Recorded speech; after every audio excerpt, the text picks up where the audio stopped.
Hello, namaskar. This is Firstpost and you're watching Vantage with me, Palki Sharma.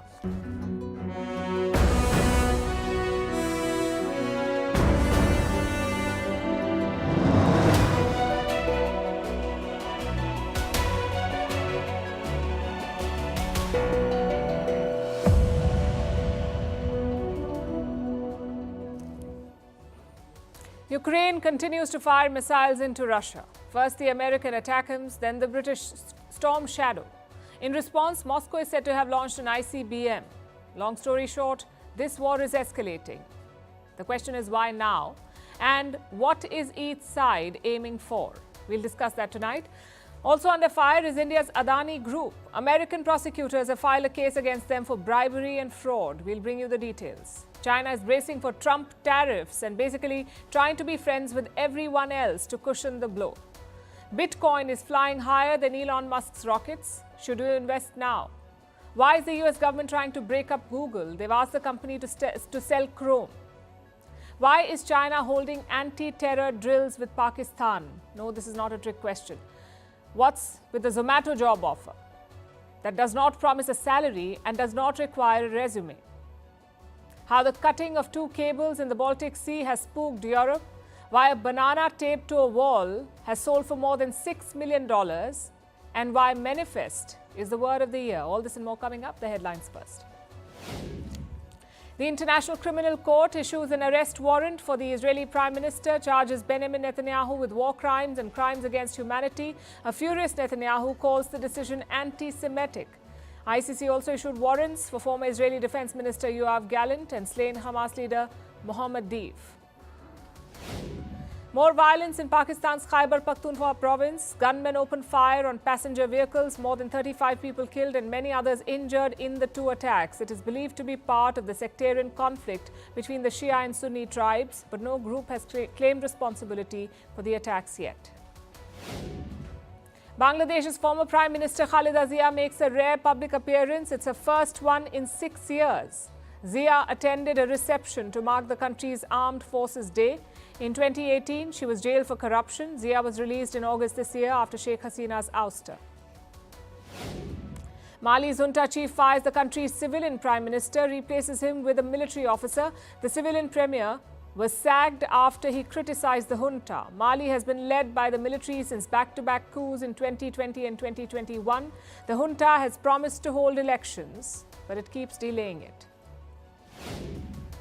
Rich nations reject the COP29 draft. Negotiators are now racing back against the clock to broker a $1 trillion deal to help poorer nations tackle global warming. The UN Climate Summit is supposed to conclude tomorrow, but it is almost certain to run into overtime.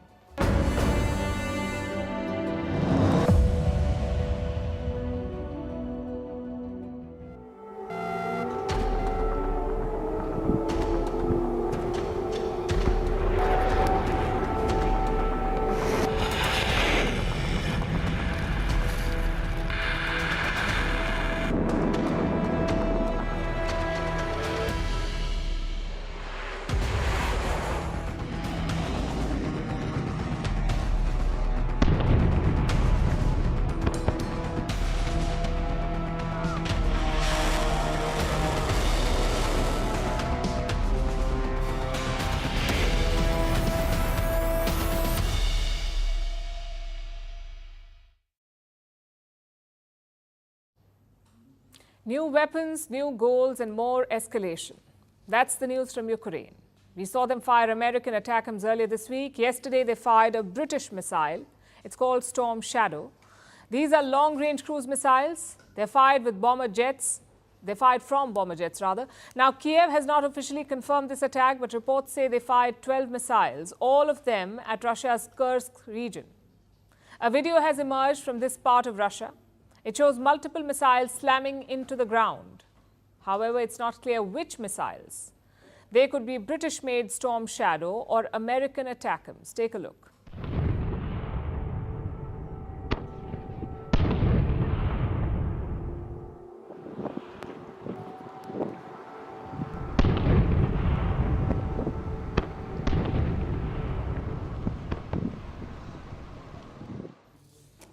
The Storm Shadow is a lethal missile. It has a range of up to 250 kilometers, which is more than enough to strike deep inside Russia. It can be used to target bunkers or arms depots. Russia says they shot down 2 of these missiles, so the rest presumably hit. And how are they responding? With more escalation. Russia fired a barrage of missiles at Ukraine, 1 hypersonic missile, 7 cruise missiles, and most importantly, an intercontinental ballistic missile. Russia has not admitted this yet, but if confirmed, it would be huge news. ICBMs are very powerful missiles. They can travel more than 5,000 kilometers, meaning they can strike enemies from a long distance away, which is why ICBMs are often used to launch nukes. They can carry a nuclear or conventional warhead. This one appears to be conventional. It was reportedly fired from Russia's Astrakhan region. It targeted Ukraine's Dnipro city. And damages? Local officials say an industrial facility was set on fire. If confirmed, this would be the first use of ICBMs in any war, the first anywhere. But the West is not convinced. Dnipro is just 700 kilometers from Astrakhan, so using an ICBM seems unnecessary. Other Russian missiles could have done the same job. To make matters worse, Russia is behaving suspiciously. Their spokesperson was addressing the press earlier today. In the middle of the presser, she got a call. Her microphone picked up the phone conversation. A man could be heard saying, "Don't comment on the ballistic missile strike." Listen to this. Так, с нами ли Спасибо большое. портал News.ru? Да. Алло. Да, у меня брифинг.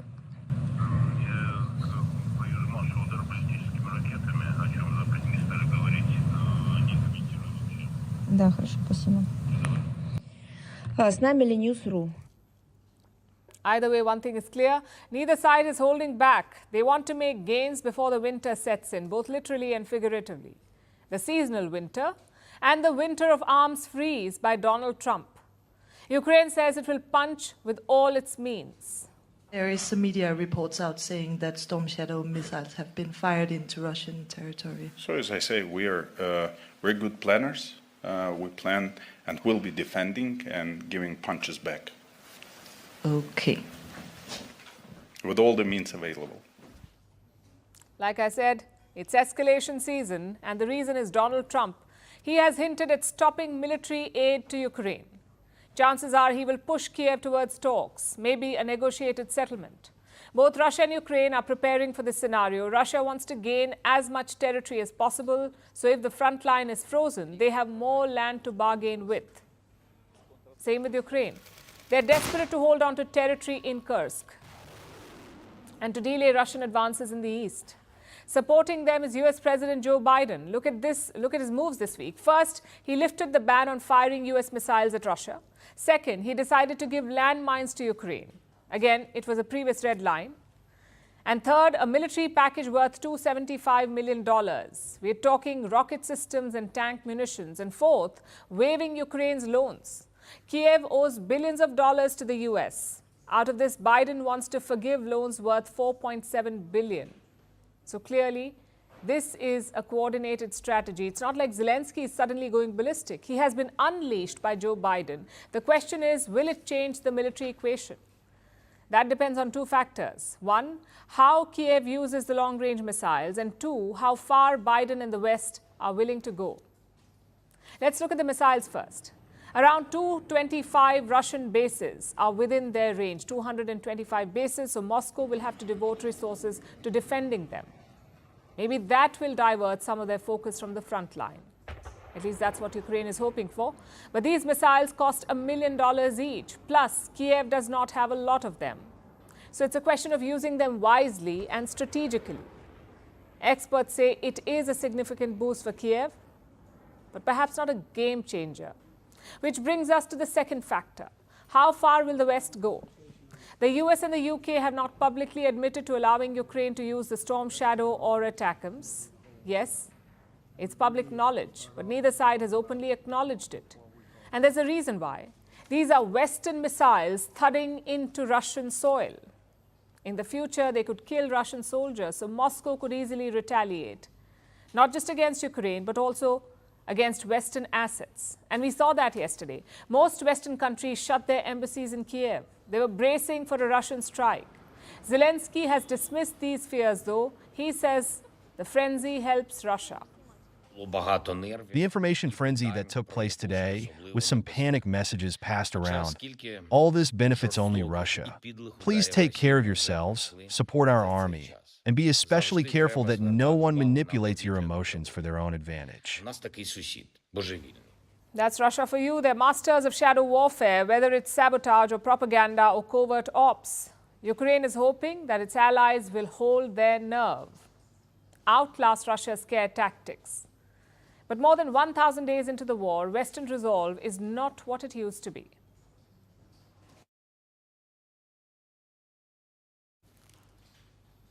$34 billion. That's the loss the Adani Group suffered today. It's one of India's biggest conglomerates, a star of the stock market. But today, Adani company saw a massive sell-off. They've lost $34 billion in value in one day. The reason is a lawsuit in the United States. The US government has taken the Adani Group to court. A case has been filed against Gautam Adani. He's the chairman of the group. He has been charged with bribery and fraud. The lawsuit has been filed by prosecutors in New York. Apart from Gautam Adani, the lawsuit names 7 people. The list includes Sagar Adani, who is a nephew of Gautam Adani. Now, this case has far-reaching consequences. Its impact will not be limited to the stock market. There could be political ramifications too, especially for India's BJP-led government. So what is this case and why is it such a big deal? The case revolves around a solar power plant. In the years 2019 and 2020, the Adani Group secured some contracts. But they weren't the only ones who got this deal. They were in partnership with a US-based company called Azure Power. This company is into renewable energy. It was listed on the New York Stock Exchange. So this American company got the solar power plant deal in India along with the Adani Group. In other words, an American company is involved in this deal. That is how US investigators are also involved. These two companies, the American one and the Adani Group, got a major contract in India. The contract is worth $6 billion. What for? To build solar energy plants. And who awarded the deal? The Solar Energy Corporation of India. It is owned by the government of India.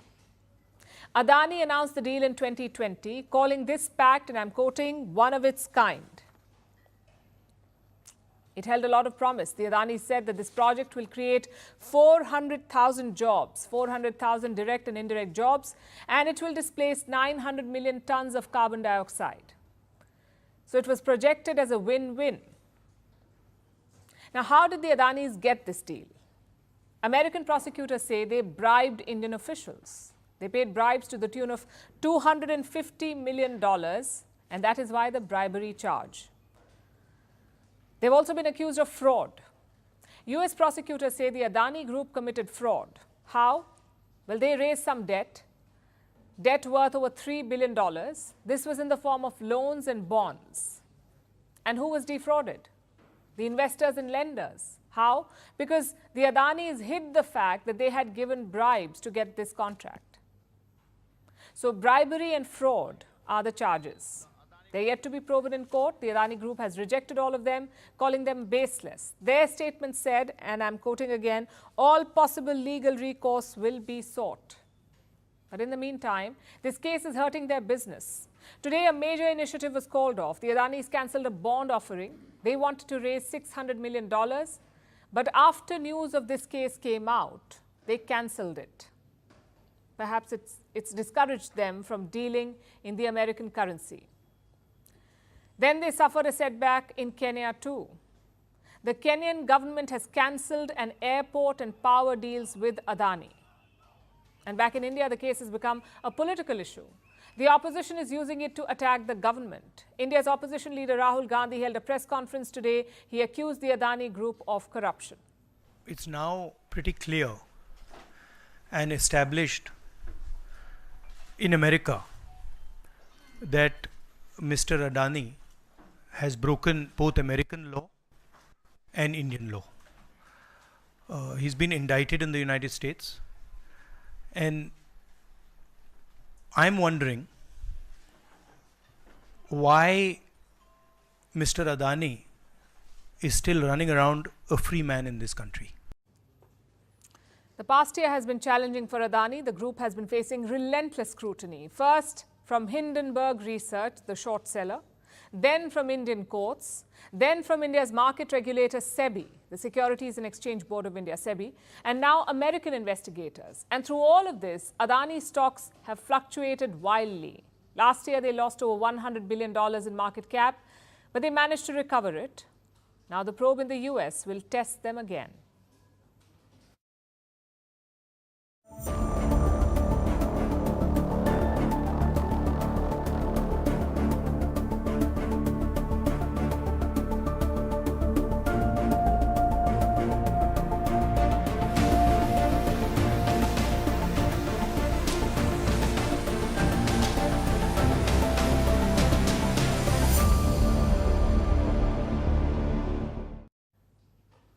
Now let's turn our attention to China. Beijing is gearing up for a crisis, one that will take place exactly 2 months from now. China is preparing itself for the return of Donald Trump and the subsequent trade war. Trump is fed up with Chinese imports. He thinks that they undercut American products, leading to job losses in the US. So he has a simple plan. Trump wants to impose exorbitant tariffs on Chinese imports. They could go as high as 60%, 60. And this would be devastating for China's trade. A tariff is basically a tax on imported goods. It causes their prices to shoot up. And when prices go up, demand goes down. Donald Trump hopes that tariffs will crush the demand for Chinese imports and made in America goods will take their place. That is the upcoming trade war in a nutshell. Beijing just has 2 months. 60 days to prepare for 60% tariffs. So they're scrambling to Trump-proof their trade. China unveiled a new plan today. Their Commerce Ministry put out a document. It's a 9-point plan. It includes things like financing support to companies involved in international trade, expanding the coverage of export credit insurance, and trying to boost e-commerce sales overseas. Beijing has also issued orders to its border provinces. Provincial and local governments have been told to monitor trade and provide all the support they can. All of this is part of today's plan. But it's not the only thing that China has been working on. You may have noticed that Beijing seems to be friendlier these days. It is reaching out to both rivals and competitors. We've been telling you about the thaw in ties with India, about the recent talks to normalize relations. China is trying to improve other ties as well. President Xi Jinping was in Brazil this week for the G20 summit. He met leaders from across the world there, and he struck a conciliatory tone. Look at Europe. Chinese state media says that Xi was being quite friendly. He said China and the EU could resolve their differences via dialogue. This is a far cry from what happened just a few months back. The EU was planning its own set of tariffs on Chinese electric vehicles, so China promptly hit back with tariffs on European brandy. A trade war was on the verge of breaking out there, but now Xi Jinping is talking about resolving differences. Why the change in tone? Because China does not want a multi-front trade war. The Trump tariffs seem inevitable. There's probably no escaping them. So Beijing wants to keep other markets open. That is why China is backing down when it comes to Europe and reaching out to countries like India, Japan, and Australia. It's all about self-preservation. If and when Trump shuts the door, China will send its goods to other markets instead. Now, obviously, this helps China. But what about the other countries? Will an increase in Chinese goods help Europe? Or India, Japan, and Australia for that matter? It might help in the short run. Cheap Chinese goods coming in may lower prices in the short term. So they could help lower inflation. But just think about it. Cheap Chinese goods are what caused the situation in the first place. A flood of Chinese imports may undercut local products and put local companies out of business. It's already happening. The Indian steel industry is already feeling the heat. Steel companies have made a plea to the government. They're asking for a temporary tax on Chinese steel imports. You see, India has been importing a record amount of steel from China this year, and this was before the thaw in ties. Imagine what will happen next. When the Trump tariffs come in and Beijing looks for a new dumping ground, what happens then? It's something every country should be wary of in the coming years.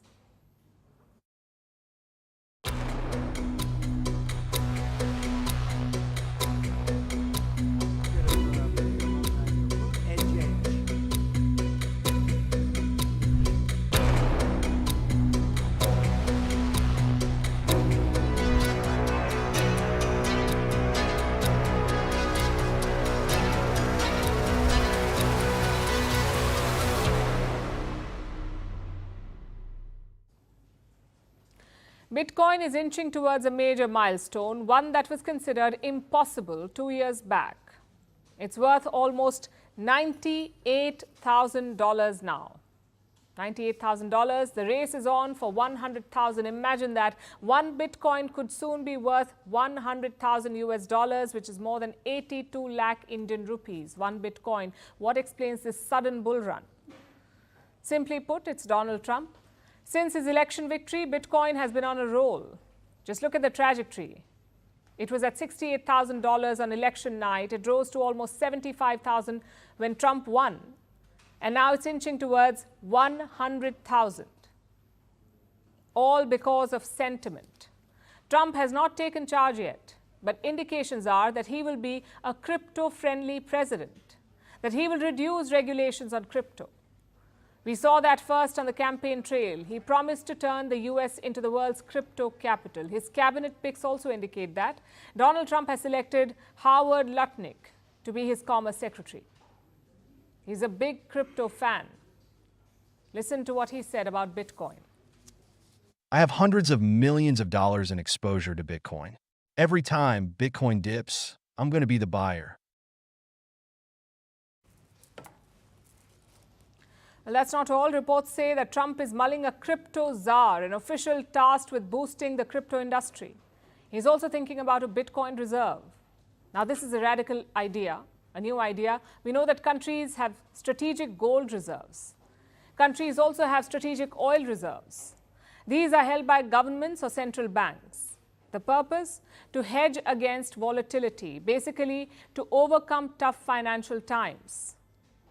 Reports say Donald Trump could create a similar reserve of Bitcoin. Now, just to be clear, this is all speculation and market expectation at this point. But it's enough to trigger a bull run, which brings us to the main question. Should you invest in Bitcoin? Is this the right time to take the plunge? Never ask this question to crypto bros. Their answer is always yes. They feel the sky is the limit for Bitcoin. But here's a couple of factors to keep in mind if you plan to take the plunge. Number one, buying at an all-time high is never a good idea, especially a volatile asset like Bitcoin. Yes, it could rise further leading up to Trump's inauguration, but it could also crash if he does not live up to the expectations. So be aware of that risk. That's point number one. Number two, you can't use it for transactions. Bitcoin was created as an alternative to currency, but nowadays it's become an investment tool. Only 2 countries use Bitcoin as legal tender. These are El Salvador and the Central African Republic. Elsewhere, in all other countries, you cannot buy things with Bitcoin. You can only hold it like stocks. Which brings us to the third factor. You'll have to pay a tax on profits. Here in India, it's 30% on all crypto profits. Compare that to other financial assets. Tax on short-term capital gains is 20%. On long-term capital gains, it's 12.5%. So crypto attracts a much higher tax in India, and that is a policy decision. Unlike Donald Trump or El Salvador, New Delhi is not promoting crypto. It is being vigilant and watchful. So research your country's policy on crypto. Only then should you invest. It's a lot easier than it used to be, though. Earlier, you could only buy Bitcoins from crypto exchanges like Binance or FTX. A lot of them turned out to be shady, so the risk of investing was very high. But nowadays, you have Bitcoin ETFs, like gold or crude ETFs. ETFs are exchange-traded funds. These are special government-regulated funds. They track the price of Bitcoin, but you don't actually have to own it. no crypto exchange or wallet business. And that's been the big feature of crypto in recent times. It's not limited to tech bros in basements. Even non-tech savvy people can invest in it. Of course, whether you should or not is a decision that only you should take. Most experts say start slowly, perhaps less than 5 or 3% of your portfolio. We would say talk to your financial advisors. Do not blindly jump on the hype train. Make calculated decisions.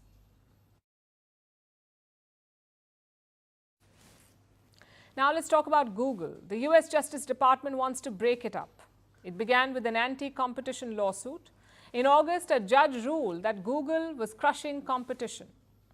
So now the US Justice Department has come up with a solution. They say Google should sell Chrome, the search engine, Chrome. Remember, Google is the undisputed king of search engines. It dominates 90% of the market, which makes it a very powerful monopoly. But the US wants to break it up. This is a rare and significant proposal. Antitrust breakups like this are very, very rare, and they could cost you and me. Our next report tells you how. The year is 2040. Google is broken up. You want to decide where to eat. You have a plethora of choices. Every search engine comes up with a different list. You need the route to the restaurant. One mapping app is a thing of the past. You have multiple apps and multiple routes. You want to download an app? There are hundreds of app stores. They're all vying for users, fees are lower, and the choices are many. Your data, too, isn't held captive by one company. It isn't concentrated in a few massive silos. It's free-flowing, and you get to decide which app you share it with. If it sounds too good to be true, well, it's because it is. We live in a world of big tech monopoly. Power is concentrated in the hands of a few, namely 5 companies: Alphabet, Amazon, Apple, Meta, and Microsoft. The United States now wants to break one of those companies, Google. It wants to end its search monopoly. So the Department of Justice has asked Google to sell off Chrome. Now, Google dominates the search market. If you need to find anything on the internet, you don't search for it, you Google it. It controls over 90% of the market share. In August, US District Judge Amit Mehta delivered a landmark anti-competition ruling. It found that Google illegally suppresses its competition. So the Department of Justice wants to break this monopoly. It wants Google to sell Chrome. Of course, Google will not go down without a fight. Alphabet CEO Sundar Pichai is already dialing Donald Trump. He spoke to the US president-elect, and Elon Musk was also part of the call. We don't know what they spoke about, but the Trump administration may not be of much help. After all, the lawsuit against Google was filed during the last few months of the first Trump administration. So Google can't bank on Trump completely. Now, the final decision will come only by 2025, so there's still some time. But even if Google is asked to break up, there will be a couple of problems. Number one, it will take a lot of time. Tech antitrust cases take years. In 1999, a federal judge asked Microsoft to break up. The company appealed it. The decision was overturned. So antitrust corporate breakups are very rare, even when the government is gunning for it. The second problem is an alternative. Over the years, Google has had many rivals. Case in point, Microsoft's Bing. But nothing has dampened its popularity. People associate search with Google. And while the judge wants to carve out Chrome, Chrome is free only because it's part of Google. Once it's not, it's difficult to say whether it can sustain as a standalone business. Who will bear the cost of that? Well, it's the customers. They'll be charged for services that are now free. So while breaking up Google may be the dominant sentiment, it isn't sustainable without other options. Also, who's to say the government won't cut a deal with Google and nip this in the bud? After all, they did it with Microsoft 2 decades ago. Breaking up big tech isn't just about ending monopolies, it's about creating a world where technology serves humanity and not the other way around.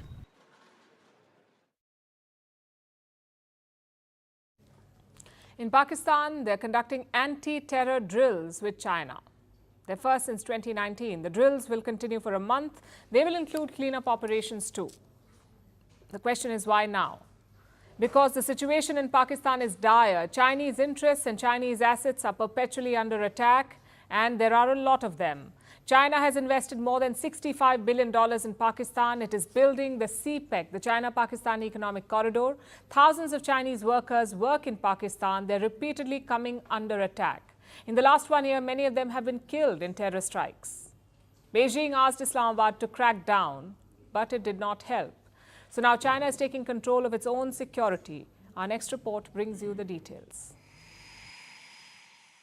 It's called Warrior 8, a joint anti-terror drill between China and Pakistan. The exercises have kicked off today from a military base in Pakistan's Babi. More than 300 Chinese troops will take part in this. They are from the Western Theatre Command of the People's Liberation Army.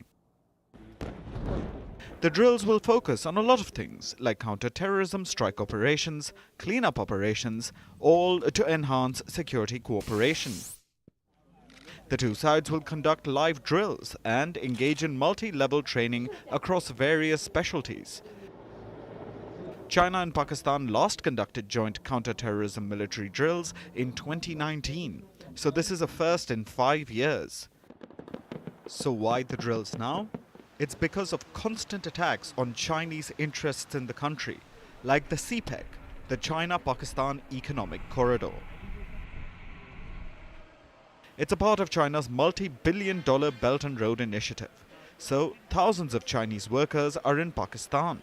They are working on these projects, and Islamabad can't guarantee their safety. In 2018, the Chinese consulate in Karachi was targeted. In 2020, the Pakistan Stock Exchange was attacked because it is partly owned by a Chinese consortium. In 2022, another suicide attack near a Confucius Institute killed 3 Chinese tutors. In March this year, 5 Chinese engineers were killed. This was near the China-backed Dasu hydropower project.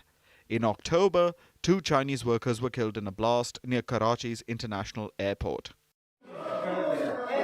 Who's responsible for these attacks?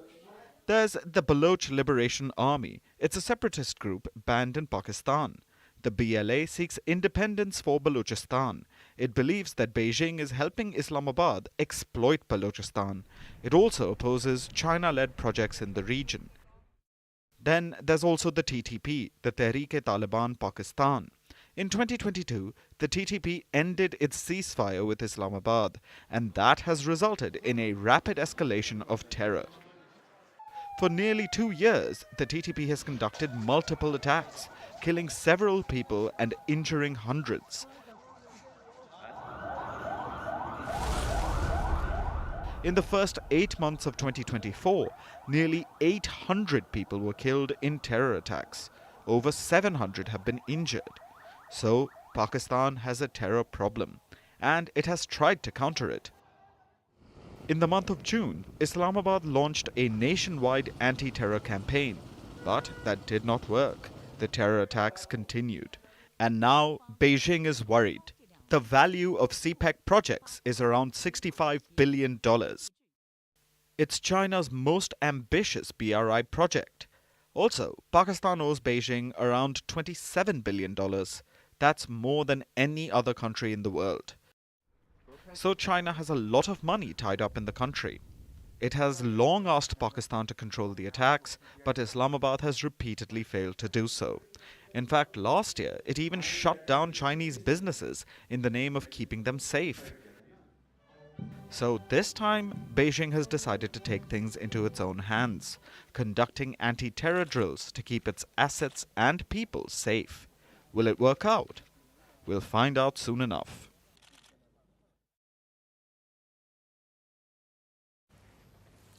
Yesterday, Zomato delivered. Not just food, but also a surprise. Their CEO posted an interesting message on social media. His name is Deepinder Goyal.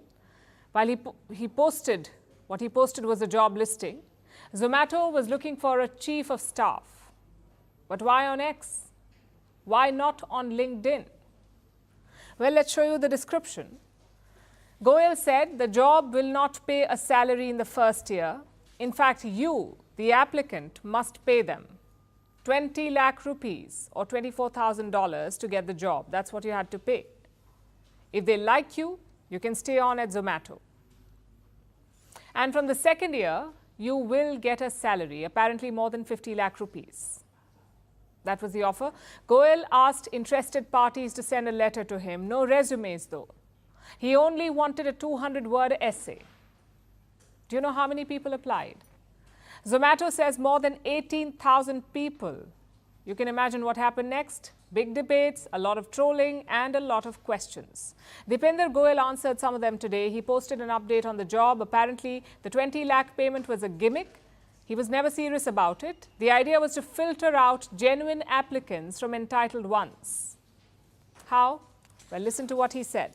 We are going to reject most of the applications who have the money or even talked about the money. We are going to find genuine intent and learning mindset from the sea of applications we have received. So the whole thing was a ruse. Goyal says he will pay the person who gets the job. Does any of this sound complicated and unnecessary? Well, if it doesn't, why would people talk about it? And how would Zomato get free PR? But let's keep that aside for the moment. Let's look at the idea being pushed here. For most people, a career means college. You finish school with good marks, you enroll at a good college, you finish your degree at the college, and finally you get a job. That is the universal trajectory. It is tried and tested. Zomato said, forget all that. We need people who are hungry to learn, not people looking to build their resume. On paper, it is an interesting idea. Learning on the job is the best sort of learning. It's hands-on, it's high stakes, and it's dynamic. You're not confined by classrooms or theories. You learn by handling real situations. No college degree can give you that. Still, a lot of questions remain. For starters, how scalable is this model? Zomato is hiring one person using this method. Can they hire hundreds with the same confidence? It's a massive risk. Which isn't the case with degrees. With degrees, you know what their skills are. Well, more or less you do. You know what they can do.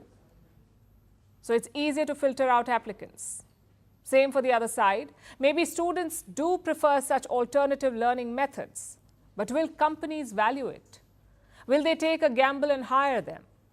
These are all important questions to keep in mind. Ideally, we should have a mix of both. A degree or course that offers real-world experience, not the boring mandatory internships, but practical work experience. Has Zomato found the answer to that? I'm afraid it's still too early to say. Their CEO claims it's all about finding people with intent. He doesn't want people who will actually pay 20 lakh rupees for the job. He wants people who ignored the 20 lakhs and applied for the job. What does that reveal about the candidates?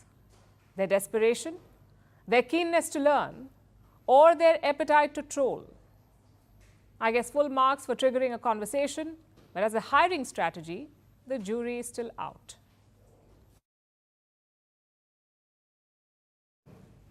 Now let's turn to Europe. Northern Europe has been in a state of alarm all week. 2 undersea cables were cut over the weekend, 2 cables in the Baltic Sea, one linking Germany to Finland and the other connecting Lithuania to Sweden.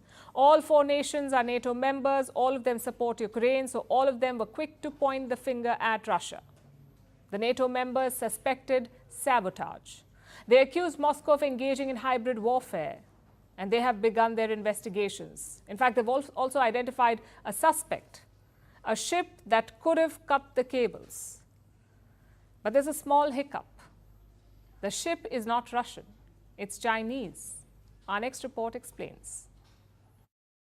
2 undersea cables in the Baltic Sea were cut over the weekend. These 2 cables, the BCS East-West Interlink connecting Sweden and Lithuania, and the Sea Lion 1 connecting Finland to Germany. The interlink cable was cut early on Sunday, around 10 a.m. local time. The Sea Lion 1 was damaged less than a day later, at about 4 a.m. on Monday morning. These incidents sent alarm bells ringing in Europe. A very clear sign that something is going on here. Nobody believes that these cables were accidentally cut. And I also don't care to believe in versions that it were anchors that accidentally caused the damage of these cables. So we have to conclude, without knowing exactly who did it, that it was a hybrid action. And we must also assume, without knowing it, of course, that it is sabotage. What I can confirm is, of course, that the incident happened outside the island of Öland and another outside the island of Gotland, that there has been ship movement in that region, that there is an inquiry going on right now by the Swedish police authorities, and they're investigating this as an act of possible sabotage, but I can't speculate in specific vessels that could be involved at this stage. Investigations began immediately. The affected nations started to hunt for the culprits. All 4 nations are NATO members, so their allies are helping out. And one of them finally got a lead. Denmark is hot on the trail. The Danish Navy is shadowing a ship. The suspect vessel seems to have passed over both the cables that were cut around the exact time that they were damaged. This is the ship in question. It's a bulk carrier called the Yipeng 3. The ship is Chinese. The Yipeng 3 set sail from the Russian port of Ust-Luga on November 15th. It is traveling to Port Said in Egypt. The Danish Navy has been tracking it for a while, and they even announced this on social media. It isn't an outright accusation, but China gave its response earlier today. We are willing to maintain communication with the parties concerned in accordance with international law and jointly safeguard the safety of international seabed infrastructure. At the same time, we also hope that the normal navigational rights and legitimate interests of Chinese vessels will be effectively protected. Beijing says that it's willing to cooperate with any investigation, but the spokesperson added that the ship's navigational rights should be protected. It's a tense situation. Europe probably won't accuse China directly. Even though Beijing has a history of cutting cables, it keeps doing so in the east, around Taiwan. This isn't the first China-linked incident in the Baltic either. Last year, a Chinese ship cut undersea gas and telecom lines, linking Finland and Estonia. This week's cable cut occurred at a tense time. Ukraine has started firing missiles deep into Russian territory. Moscow has called it an escalation. No one is sure how Russia will respond. That is why Europe is jumping at shadows and seeing sabotage and hybrid warfare in every incident.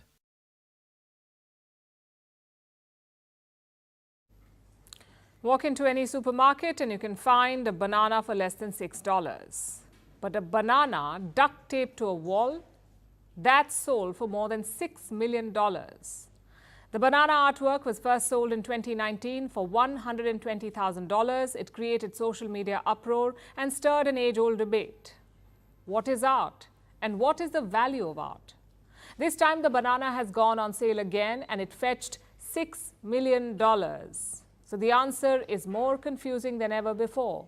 Who decides the value of artwork? Why do people pay so much?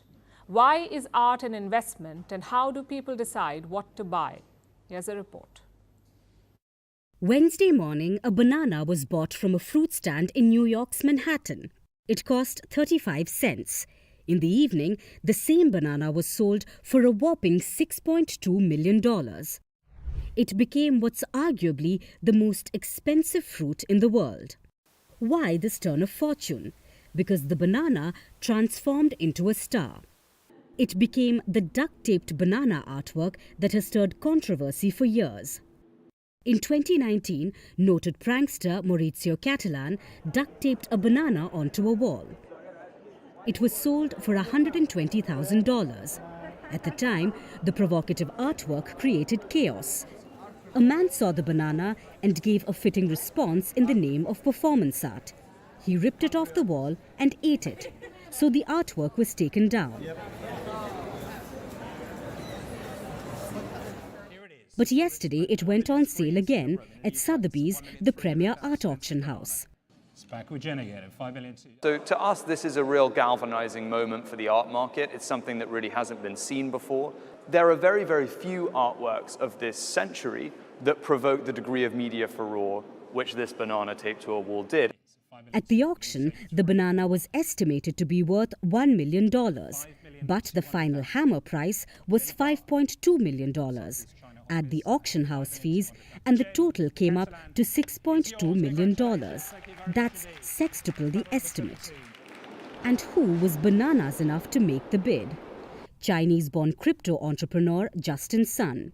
He went home with the banana and a range of instructions on how to install the artwork and how to replace the banana whenever it rots. Sun says that he plans to eat the banana this week as part of the unique artistic experience.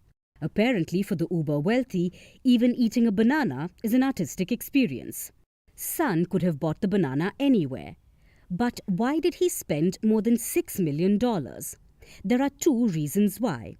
First, because the banana is a cultural phenomenon. It bridges art, memes, and even crypto. Secondly, art investment. The banana is only an addition to other artworks in his collection. And he's not alone.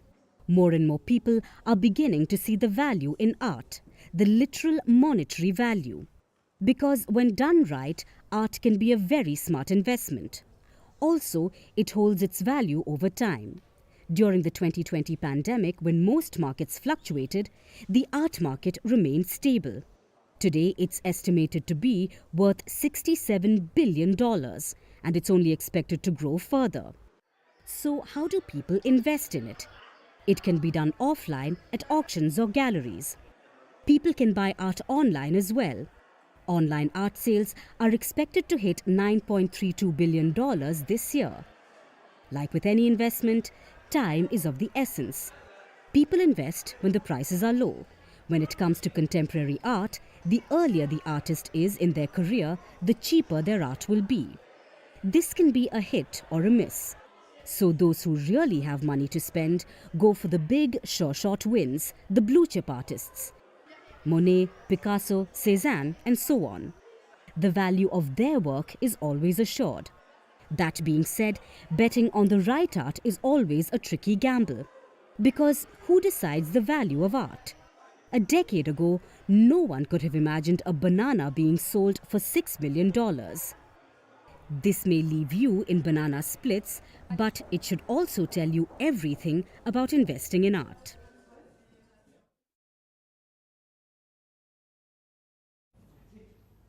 Reality is what you make it, at least according to those who manifest, those who believe in willing things into existence solely through their desire and the vibes of the universe. Apparently, they have willed so much this year that even Cambridge Dictionary is matching the vibe.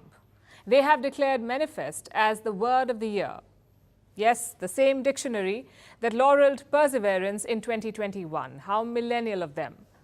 But they have come a long way since. 3 years later, it's all about manifesting. For those who haven't gotten with this Gen Z program yet, manifesting is a belief that your thoughts can create your reality. Want to improve your health? Manifest. Want more money or Instagram followers? Manifest. Want your crush to text you? Say it with me. Manifest. The desires are endless, and Gen Z claims so are the possibilities. All you have to do is imagine achieving what you want. Visualizing it will make it happen, or more likely to happen. Gen Z swears by the secret sauce. But let us manifest a quick reality check here. This trend is a lot like crop tops. Gen Z thinks they invented it, but in reality, manifesting has been around for centuries. It dates back to the 19th century when a religious movement began in the US, the New Thought movement. It was based on a similar idea that positive thinking invites positive experiences. Then came another movement in the early 2000s, this time driven by pop culture thanks to a self-help book. Oprah Winfrey was a fan, so obviously the book sold 30 million copies, no questions asked. This did more for book club memberships than it did for actual dreams being achieved. Then 2 decades later, the pandemic happened. It gave us lockdowns, it left millions without hope, and left quarantine fads in its wake. Your bread baking, TikTok dancing, and of course, manifesting. That's when manifestation got its iconic makeover. It became a wellness trend. It shot to popularity weeks into the pandemic. Google searches grew 600% within the first few months. Cut to today, manifest has been looked up 130,000 times on the Cambridge website. The hashtag has about 40 billion views on TikTok and about 12 million posts on Instagram. Headlines are talking about Taylor Swift manifesting her relationship. And celebrities are swearing by the trend, the likes of pop star Dua Lipa and Olympic gymnast Simone Biles. As manifestation rides this popularity wave, obviously capitalism has hopped on the trend. The global wellness market is worth about $2 trillion. Manifesting is one of its fastest growing categories, with manifestation journals, crystals, even jewelry. This trend is a gift that just keeps on giving, but does it work? Can manifestation make your dreams come true? Or is it a Delulu mantra, as the young would say? Well, here's what research says. At its core, manifesting takes the idea of positive thinking and runs with it. It is about goal setting and affirmation.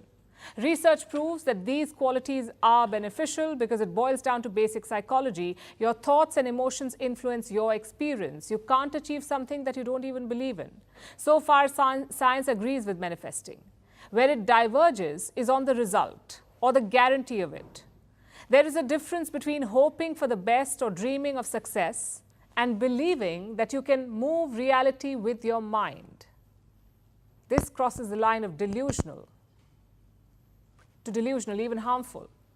So instead of just imagining achievement, do something about it. Consider the reality, make a plan, get to work. Manifestation alone is like a fantasy world of ideas. But as they say, ideas do not move mountains, bulldozers do. Ideas show where the bulldozer should go to work.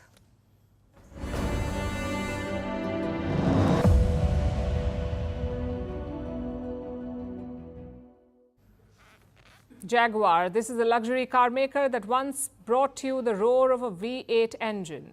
It's now moving towards electric vehicles, so Jaguar came up with a bright plan, a complete rebrand except for cars. This time, they're selling vibes. Jaguar has released a 30-second clip of its new campaign. It features a new logo, diverse models, cryptic slogans, and a techno soundtrack. Do you know what's missing? Well, the actual cars. The ad was so bizarre that it looked less like a luxury car brand and more like an Etsy shop for midlife crises. It's left the internet and Elon Musk asking, do you even sell cars anymore? Take a look.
Now it's time for Vantage Shots, images that tell the story. A volcano in Iceland erupts for the 7th time in a year.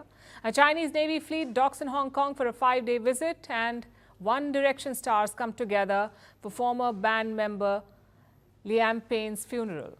Finally, we are taking you back in history. On this day in 1995, the presidents of Bosnia, Croatia and Serbia agreed on the Dayton Accords. This was a peace agreement that ended the Bosnian War. It was brokered by the United States of America. The warring parties agreed on a single sovereign state known as Bosnia and Herzegovina. We're leaving you on that note. Thank you for watching. We'll see you tomorrow.